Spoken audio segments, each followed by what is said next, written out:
We're responding to a tip of animal abuse of large scale.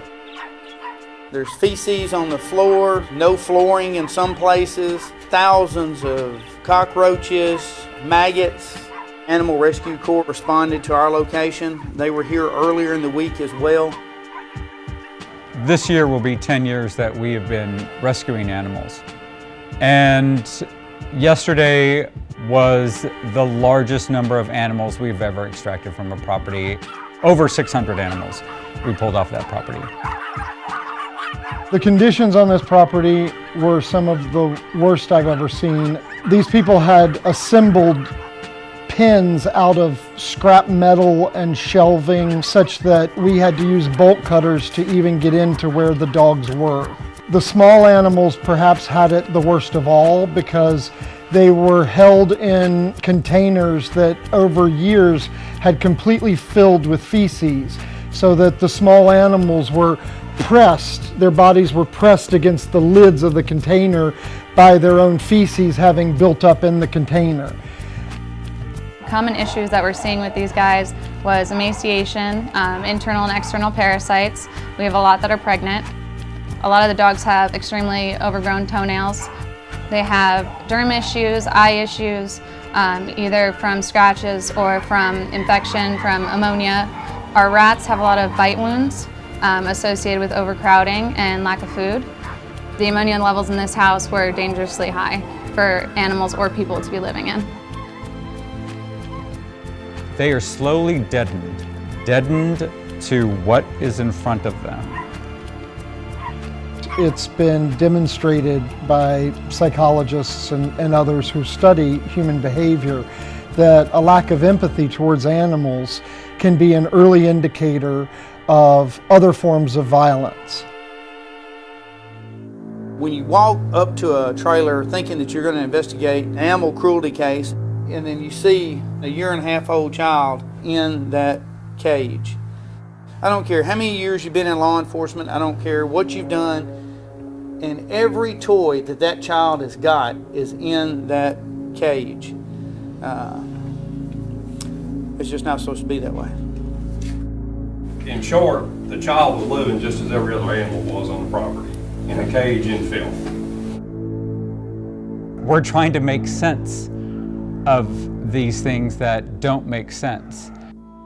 When we started this organization 10 years ago, it was to be a resource for law enforcement to address situations which they don't have the resources or expertise to address. A rural West Tennessee county, we cannot handle 56 dogs in one night, and 45 dogs on Tuesday as well. There are very few organizations out there created to help law enforcement with certain kinds of cases. There aren't other organizations out there who do the forensics, who do the investigations, who handle all the evidence, and it's live evidence. So the documentation that we provide on our cases is second to none. It is all part of the criminal case. It is all part of the prosecution, and to stop these people from ever doing this again. This is twice in 1 week that they have come to our rescue and stayed till every mouse, hamster, dog was physically examined, each one at the scene and rescued. All the way down to the last and smallest mouse. There was not a living being that we left on this property. When we say we take 100% of the animals, we take 100% of the animals. We're not going to leave them behind just because it's a mouse that's raised for food. We're going to take them all. That is dedication. That is amazing. That is our team. People ask me all the time, why Tennessee? Why is there so much cruelty in Tennessee? It is not Tennessee. This is everywhere. It happens all over the place. It's just we have a great relationship with law enforcement here, and they use us because they don't have another option. We could not have done this without that group right there.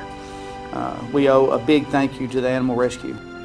This organization is not just our field team who is going into these places and rescuing animals. It's not just the volunteers who come here every day and care for our animals.